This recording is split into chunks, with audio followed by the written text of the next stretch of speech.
The market of Caris. 9 was never quiet, but on that cycle, it was crueler than usual. Metal walkways rattled under thousands of feet.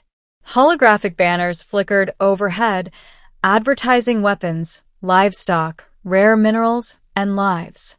The air smelled of ozone, oil, and desperation. Traders shouted in a dozen languages while buyers moved from cage to cage, inspecting beings like tools. Ethan Hale stood near the edge of the platform, hands clenched inside his worn gloves.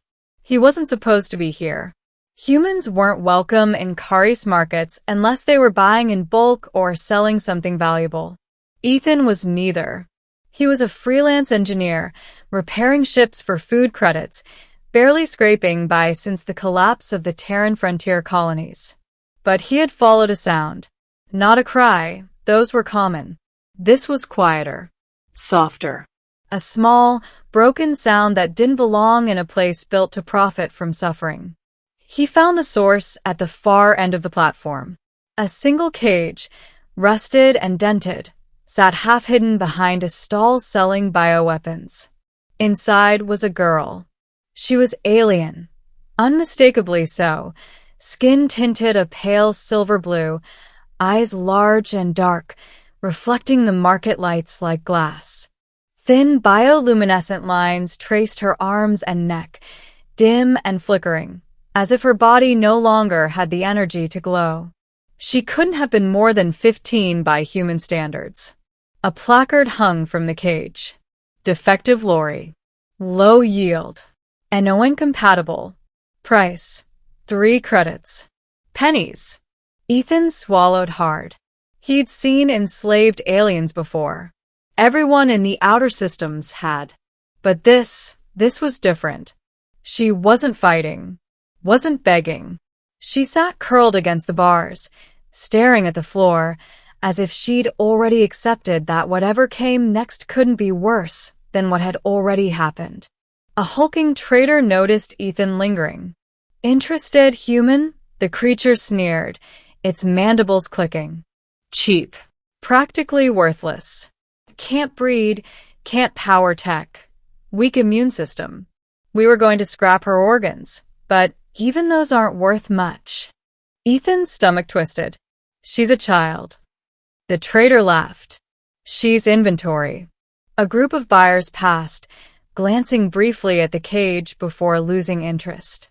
One kicked the bars experimentally, then walked away. The girl flinched, but didn't look up. Ethan checked his credit band. 5 credits.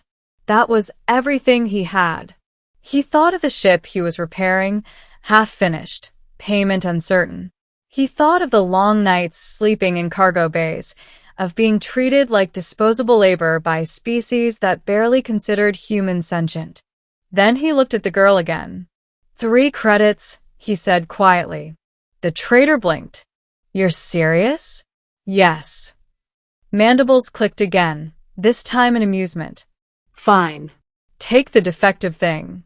No refunds. The cage unlocked with a harsh screech. The trader shoved a control chip into Ethan's hand and walked away without another glance. Just like that, her life had been sold. Ethan knelt in front of the open cage. Hey, he said gently. You're free now. The girl didn't move. Slowly, carefully, Ethan extended his hand. My name's Ethan. I won't hurt you. I swear. Her eyes lifted to his face for the first time.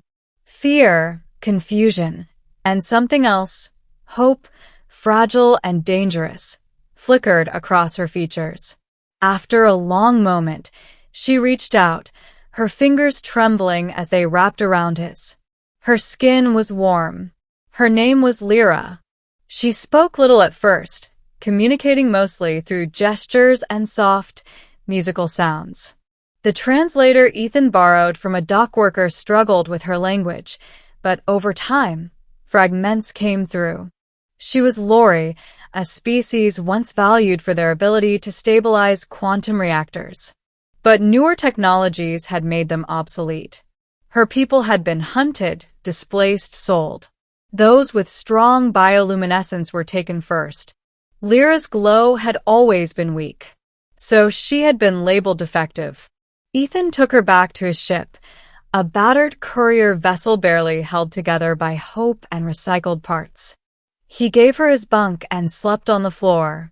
He shared his food, fixed her torn clothing, and spent hours just talking, even when she didn't understand the words.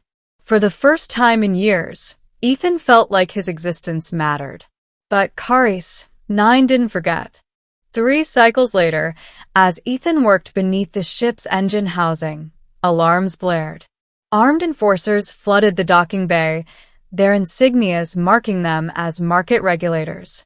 "You," one barked, pointing at Ethan.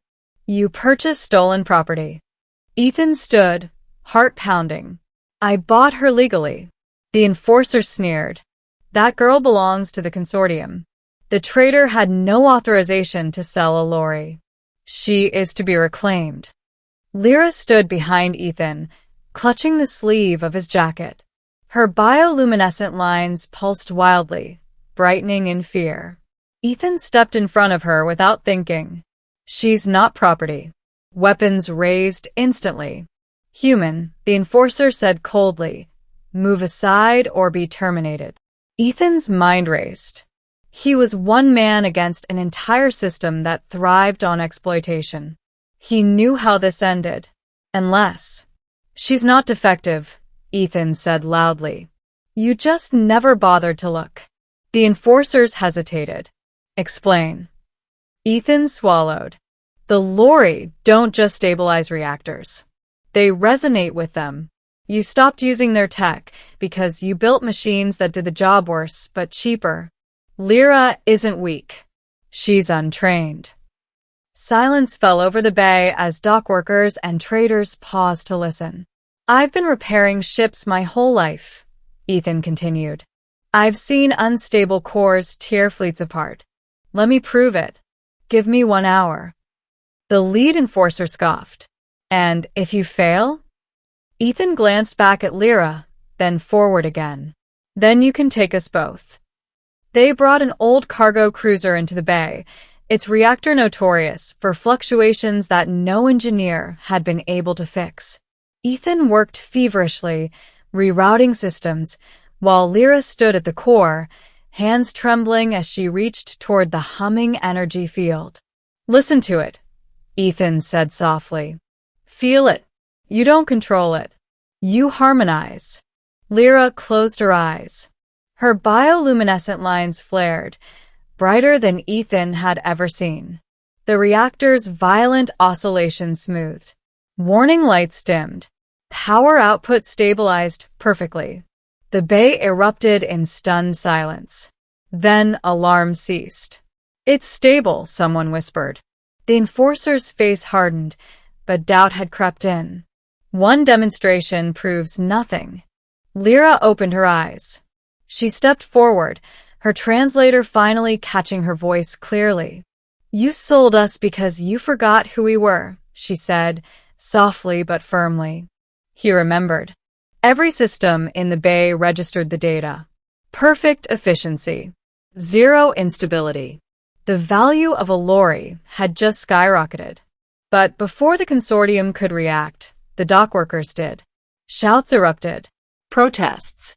Beings who had been exploited, discarded, or underestimated saw something dangerous in that moment. Hope. Humans, long dismissed as weak and scattered, watched one of their own stand unarmed before power and refused to bow. The enforcers withdrew, unwilling to ignite a riot they couldn't contain. Ethan collapsed against a bulkhead, exhausted.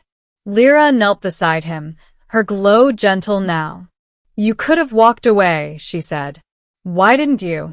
Ethan smiled weakly. "Because no one ever stood up for me either." Ending. Months later, the galaxy looked very different. News of the incident on Caris 9 spread like wildfire. Humans, inspired by Ethan's defiance, began intervening, buying freedom, exposing illegal markets, offering sanctuary.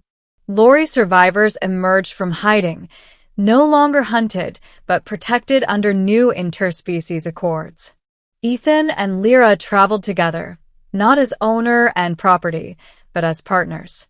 They rebuilt reactors, saved failing stations, and taught others what the consortium had tried to erase.